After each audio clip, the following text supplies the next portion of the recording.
Interrupted breathing. Viloma Pranayama. Viloma Pranayama is a type of breath practice where the respirations are interrupted by periods of kumbhaka. Viloma is Sanskrit for against the fur, like petting a dog or cat in the wrong direction.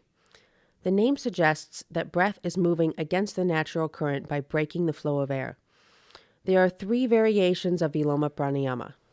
1. Interruption of the inhalation. 2. Interruption of the exhalation. 3. Interruption of both the inhalation and exhalation.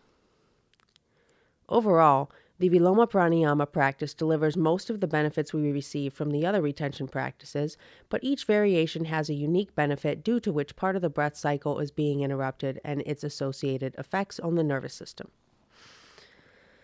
Viloma 1 pauses the inhalation and has an uninterrupted exhalation. Of the 3 variations, it is the easiest for most people. The retentions follow the 3 parts of the Dirgha Spasm, with the first retention after expanding the belly, the second after expanding the middle chest, and the third after filling the upper chest. We can use a variety of techniques to apply these pauses. With all the Viloma techniques, the breath cycle starts and finishes with a full end expiratory volume exhalation, and each breath should be a complete vital capacity respiration. In other words, we should aim to fill the lungs to capacity through our 3-part breath and empty them as much as possible using a forced exhalation. In Viloma 1, the length of each of the 3 parts of the inhalation is intuitive, and the duration of each retention is also intuitive. The exhalation can be passive or slowed down. The other method is to use a ratio breathing pattern.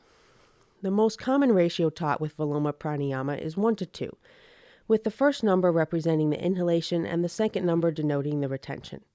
For example, if you use a base of 3, you would partially inhale to expand the belly for 3 seconds, hold for 6, partially inhale again for 3 seconds to fill the middle chest, hold for 6, and then fully inhale for 3 more seconds to fill the upper chest with a final hold of 6 seconds, followed by a complete exhalation. With this technique, I find it harder to hold the breath after the first inhalation and challenging to inhale for the final 3 seconds into the upper chest. I also find the last retention too short compared to my full inhalation. My preferred method, and the way I teach my students, is based on a sliding ratio. It's a little more complicated, but more effective once you get used to it. The first ratio is 3:2 to expand the belly. The second ratio is 2:3 to expand the middle chest, and the last ratio is 1:4 to expand the upper chest. With the sliding ratio, the longest inhalation with the shortest retention comes first for the belly, and the shortest inhalation last for the upper chest. The most prolonged retention is also when you have the most air in your lungs. The exhalation is a 5 count, or a count equal to the combined length of the inhalation and retention. The full ratio is written like this: 3:2, 2:3, 1:4 to 5. With the sliding ratio, I don't change these numbers like I would when practicing other breath ratios. Instead, I just slow the count down. So counting to 3 could take 3 seconds, or it could take much longer. I just aim to keep the speed of my count consistent through the practice. Just slowing the count makes it much easier to follow and allows a little influence from intuition. There's also a way to count on your fingers, which makes it simple to follow the ratio. If you start with an OK sign, 3 fingers up and the tips of the thumb and index finger joined, you have the first of 3:2. The fingers up are the inhalation, and the thumb and index fingers are the retention. After the first part of the breath, lower the middle finger for the 2:3 ratio. For the last part of the breath, lower the index finger so only the pinky is up, representing the inhalation, and the other 4 digits expressing the hold. Close the hand into a fist for the 5 count exhalation. Return to the OK sign and start again. If you don't like this method and want to be more exact with the count, you can change the numbers in the sliding ratio. For example, use a base of 2 seconds, where the ratios would be 6:4, 4:6, 2:8, 8:10, or with a base of 3. The ratios would be 9:6, 6:9, 3:12 to 15. Viloma 1 places the attention on the inhale, which means it is slightly more energizing than the other 2 variations. Emphasis on the inhale creates more rajas energy and more stimulation of the sympathetic nervous system. Because this is a retention practice, the parasympathetic nervous system is still dominant, but Viloma 1 is the most energizing of the 3. When it is combined with the other energizing breaths, they are much more apparent. Viloma 1 is a vital capacity breath, meaning each breath exercises the lower limit of the exhalation and the upper limit of the inhalation. The third step of the inhalation stretches the upper inspiratory muscles and increases vital capacity. Viloma 2. This is a smooth, continuous full inhalation followed by retention interruptions on the exhalation only. Like Viloma 1, the pauses follow the 3 breath components of Dirghasvasam. Viloma 2 has 4 breath retentions, adding Bhayakumbhaka to the completion of the exhalation. The techniques are similar for all 3 Viloma pranayamas. With the intuition method, the time it takes to inhale, exhale, and the length of the holds are intuitive. Start by taking a full exhalation, then slowly fill your lungs and hold Antarakumbhaka. Exhale, contract your upper chest, hold the breath. Exhale, contract your middle chest, hold the breath. Exhale to completion, contract your stomach, and hold Bhayakumbhaka. Viloma 2 still uses the 1:2 ratio, but here the first number represents the exhalation, the second number remains the retention.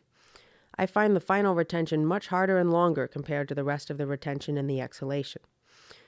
With the sliding ratio method, you start with full exhalation followed by a 5-count inhalation, 5-count inner retention, and the sliding ratio goes in reverse from Viloma 1, starting with 1 to 4. The exhalations are shortest and the retentions are longest. As you progress through the breath, the exhalations become the longest and the retentions become the shortest. The second ratio is 2 to 3 and the third ratio is 3 to 2. It is written here as such: inhalation 5 to 5, exhalation 1 to 4, 2 to 3, 3 to 2. To do this breath counting on the fingers, start with 5 fingers extended representing the inhalation, followed by a fist for a 5-count hold. Then lift your pinky, exhale for 1 count, and hold your breath for a 4 count. Lift your ring finger, exhale for a 2 count, and hold the breath for a 3 count. Lift your middle finger, making the OK sign. Fully exhale for a 3 count, and hold the breath for a 2 count. Open your hand and repeat the cycle. With the sliding ratio method, the shorter retention during Bhayakumbhaka is less intense and less likely to trigger a feeling of panic for beginners. Advanced practitioners can lengthen the final hold to get more benefits from the full retention. Viloma 2 brings all the attention to the retention and exhalation with the focus on Bhayakumbhaka. Holding the retention during the exhalation is more difficult, and each retention there is less oxygen in the lungs, with lowering SpO2 and building up more CO2. Bringing the focus to the exhalation creates more tamas energy and dorsal vagal tone. This practice is excellent for calming the mind and releasing tension in the body. Viloma 3. This is an interrupted inhalation and exhalation in which the pauses and lengths of the breath mirror each other, stepping up and down the same way. Like the other 2 Viloma practices, it starts with the full exhalation and follows the 3-part breath. The intuitive method steps up the retention on the inhalations with a breath hold at the top and then steps down the retention on the exhalation with a breath hold at the bottom. When we add the ratio, whether it's the constant ratio or sliding ratio, there is only one inner retention and outer retention. For example, the sliding ratio starts with 3 to 2 for an inhale of 3 and a hold of 2, followed by an inhale of 2 and a hold of 3, then an inhale of 1 and a hold of 4, then an exhale of 1 and a hold of 4, an exhale of 2 and a hold of 3, and finally an exhale of 3 and a hold of 2. The next round starts again with an inhalation of 3 and a hold of 2. The sliding ratio is written like this: inhalation 3 to 2, 2 to 3, 1 to 4, exhalation 1 to 4, 2 to 3, 3 to 2. This is easy to count on your fingers. You hold a finger for each step of the inhalation and lift a finger for each step of the inhalation. Viloma 3 balances the lengths and retention of the inhalation and the exhalation, which creates a feeling of equanimity. It creates the most sattvic energy and ventral vagal tone. Placing equal emphasis on the in-breath and the out-breath helps balance our autonomic nervous system, as shown by the increase in heart rate variability. While all 3 practices share many of the same benefits, Viloma 3 is best suited for creating a sense of harmony and well-being and placing the mind in a state of readiness. Viloma pranayama effects: increases CO2 levels, increases cellular oxygenation, lowers blood pressure, lowers heart rate, opens airways, lowers blood pH. Increases VO2 max, increases the amount of circulating red blood cells via splenic contraction and red blood cell production on demand. Increases CO2 tolerance, increases ability to hold the breath.